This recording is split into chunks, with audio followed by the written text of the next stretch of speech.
오늘은 증명하기 위한 삶은 피곤하다. 증명하기 위한 삶은 피곤하다라는 제목으로 하나님 말씀 증거하도록 하겠습니다. 오늘 본문 말씀은 예수님의 그 세 가지 시험 가운데 첫 번째 시험입니다. 돌로 떡을 만들어 먹으라. 다시 한번 내용을 보겠습니다. 마태복음 4장 3절을 보시면 시험하는 자가 예수께 나와서 이르되 내가 만일 하나님의 아들이거든 명하여 이 돌들로 떡덩이가 되게 하라. 예수께서 대답하여 이르시되 기록되었으되 사람이 떡으로만 살 것이 아니요 하나님의 입으로부터 나오는 모든 말씀으로 살 것이라 하였느니라 하시니. 내용입니다. 여기 중요한 질문이 뭐죠? 마귀가 뭐라고 질문합니까? 내가 만일 하나님의 아들이거든. 이게 두 번째 시험에서 똑같은 질문 또 합니다. 6절 보니까 내가 만일 하나님의 아들이거든.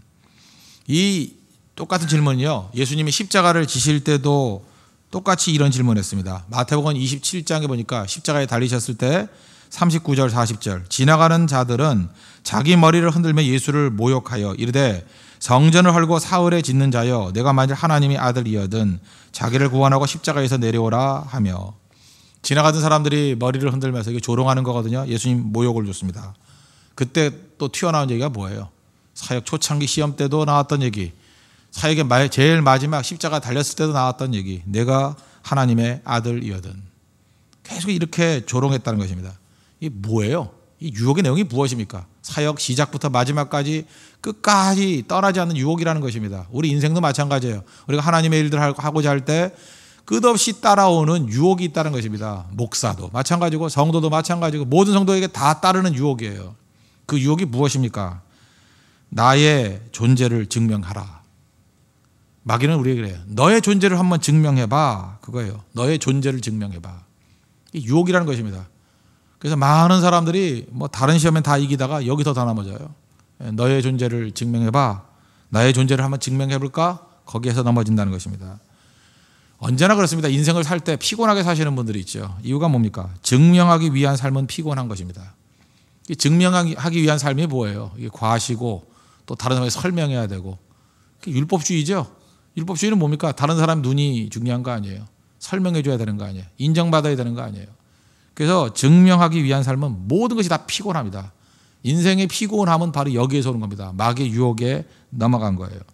자기 자신을 보여주려고, 또 자기 자신을 증명하려고.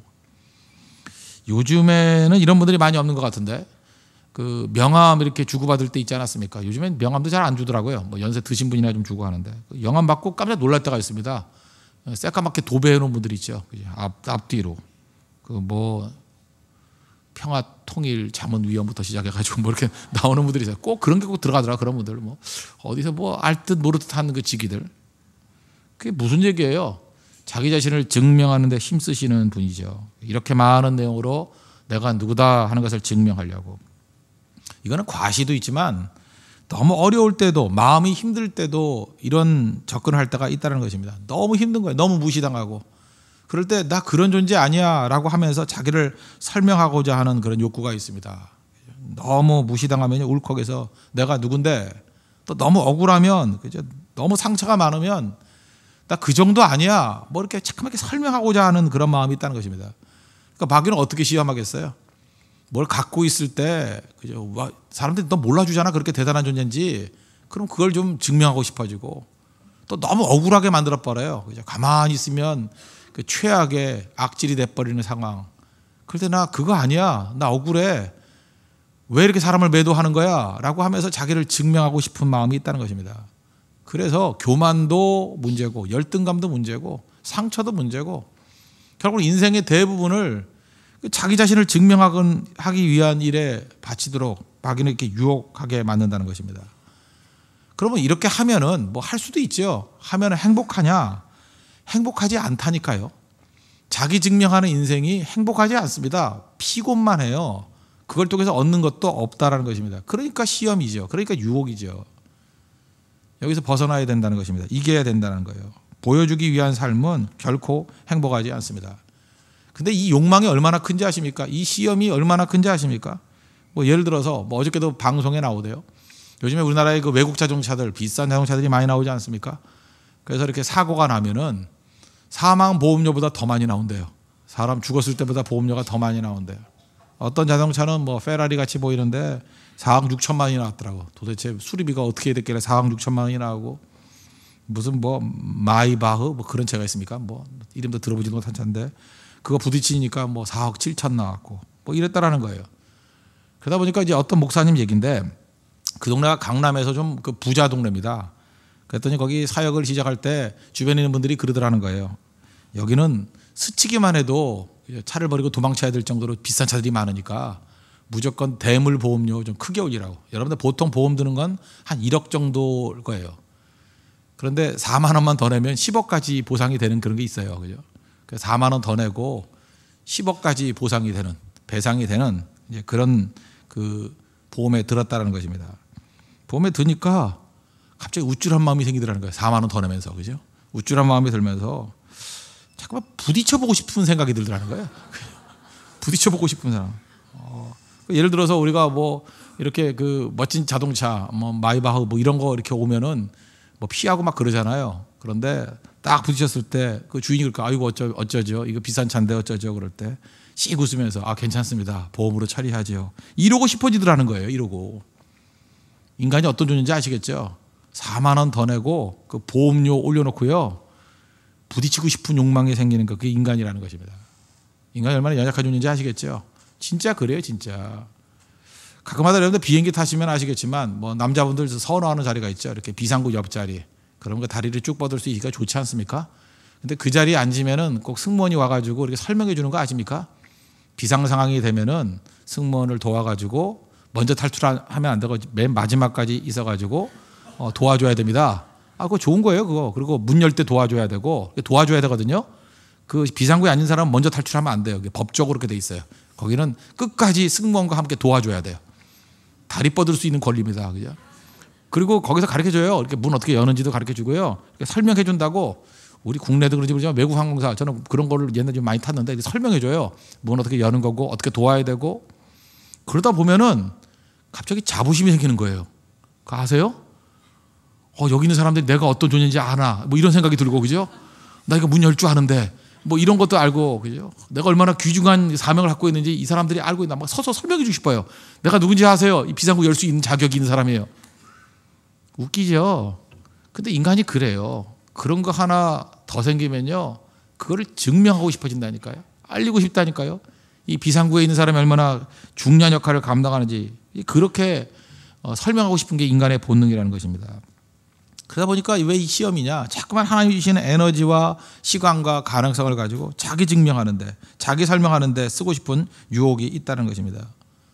말씀 증거는 안 하고, 사명은 집중 안 하고, 그게 시험이라는 거예요.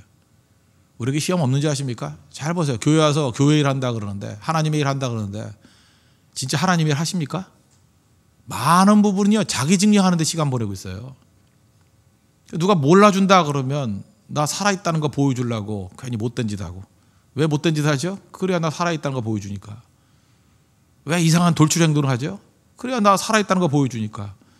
그 어린애하고 똑같아요. 괜히 그 삐딱한 짓 하죠. 괜히 나오다 안 나오고 뭐 그죠? 이상한 짓 하고 뭐 이상한 글이나 올리고. 왜 그래요? 그래야 나 살아있다는 거 알려주는 거니까. 나 안 죽었어. 그죠? 그럼 또 이렇게 얘기해주잖아요. 왜 그래? 그러면 또 이렇게 또 설명해주잖아요. 위로해주고. 얼마나 유치한 일입니까? 근데 그러고 산다는 거예요. 그러고. 그게 유혹이라는 거예요. 언제부터요? 사역 시작할 때부터 사역 마칠 때까지. 죽을 때까지, 죽을 때까지. 이 시험에서 벗어나야 되는, 그게 성숙함이고, 그런 시험에서 벗어나야 비로소 하나님의 일을 힘있게 할 수 있다는 것입니다. 예증 2가지만 들겠습니다. 모세 참 좋아하죠, 하나님이. 왜 좋아할까요? 모세가 자기 증명의 유혹을 이겼기 때문에 그래요. 민수기 12장을 보시면 거기 1절에 이런 얘기가 나와요. 모세가 구스 여자를 취했다고. 그 뭐 이디오페 여자를 취했는가 봐요. 결혼했더니 그 누이하고 형님인 미리암과 아론이 막 비방을 했습니다. 비방을 했어요. 그러면서 그 비방에 멈추는 게 아니라 항상 오버하죠. 잘 보세요. 그 결혼한 문제 가지고 이 문제 갖고만 시비 걸으면 되는데, 사람은 마음속에 이렇게 미움이 있거나 시기 질투가 있을 때는 그거를 빌미로 실제로 목표는 딴 데 있는 거예요. 리더십에 대한 공격을 한다고요.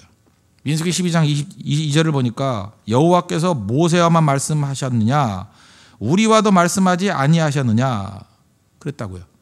너한테만 리더십이 있니? 뭐 우린 리더십 없니? 하나님이 너한테만 말하는 거 아니야? 우리한테 말 안 하겠느냐?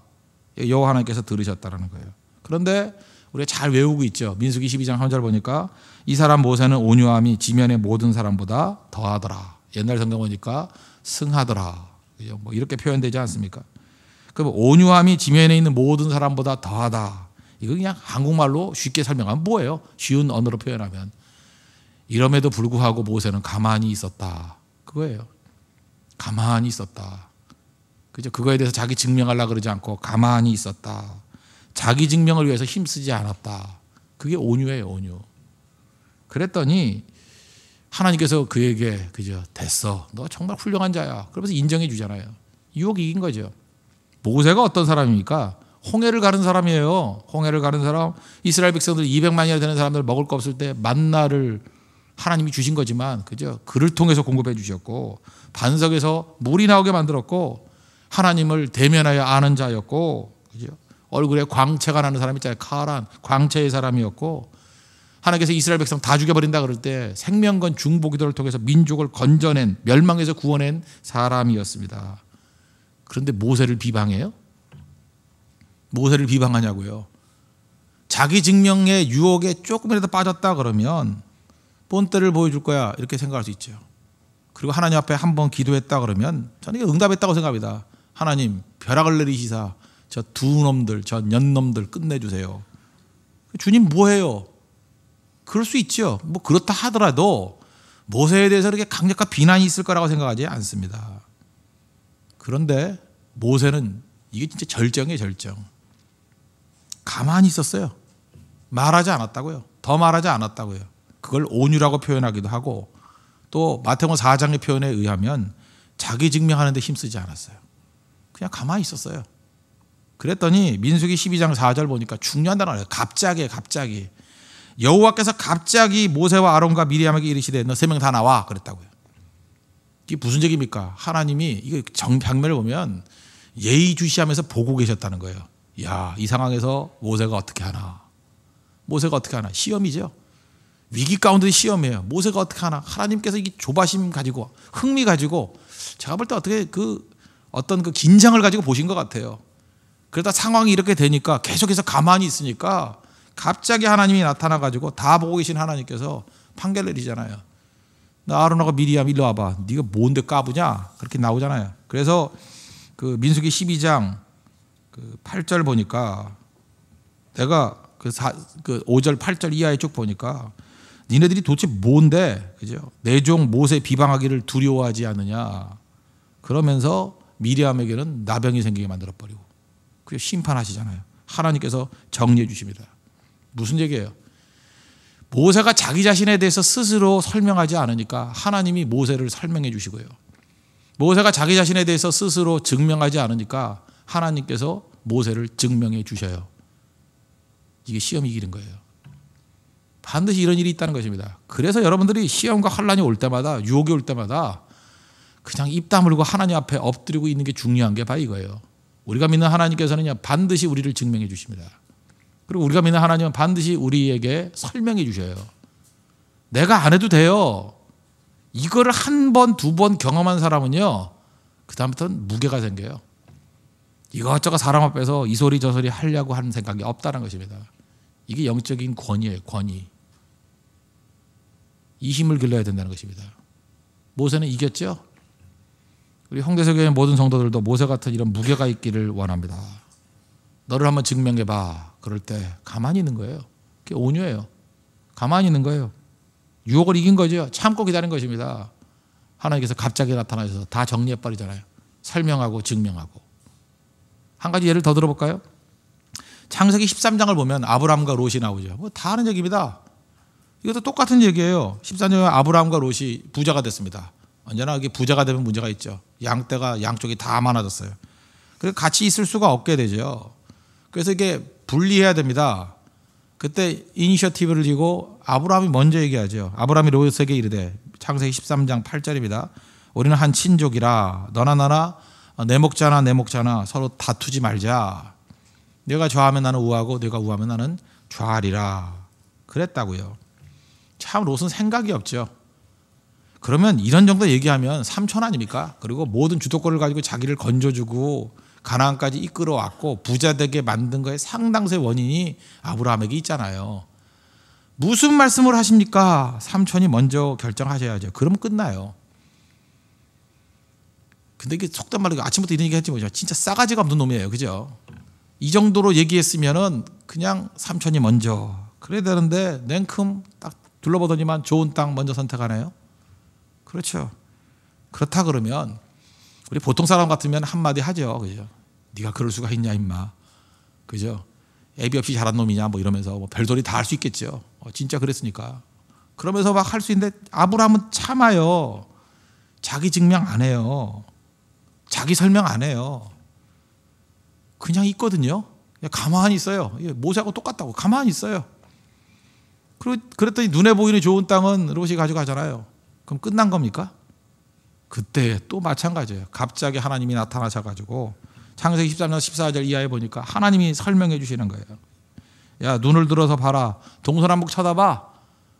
그랬더니 다 쳐다보고 동서남북 쳐다보니까 롯이 갔던 그 땅도 바뀌었어요, 안 바뀌었어요? 다 봤죠.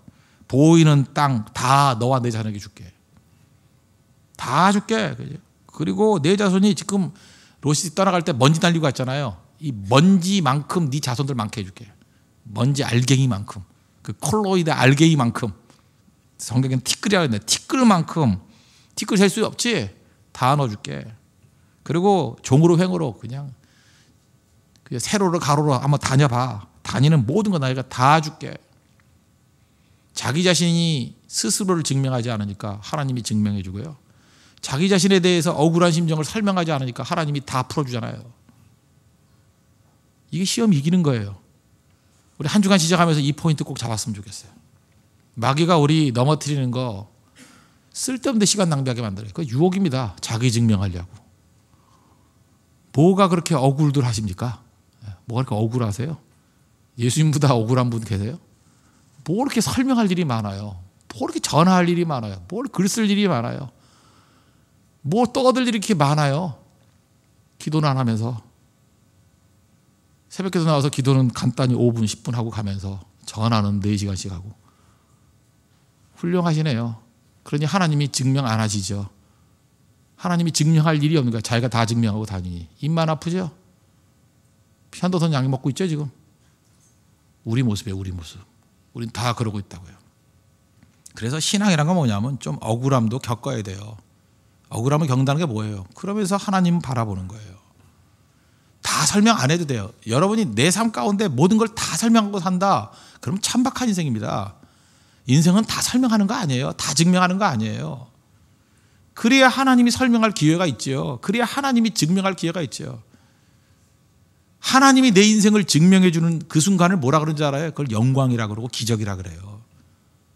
하나님이 내 인생을 증명해 줘야죠. 하나님이 내 인생을 설명해 줄 때 그죠? 하나님께서 우리를 드높여 주는 시간이에요. 그날이. 내 잔이 넘치나이다.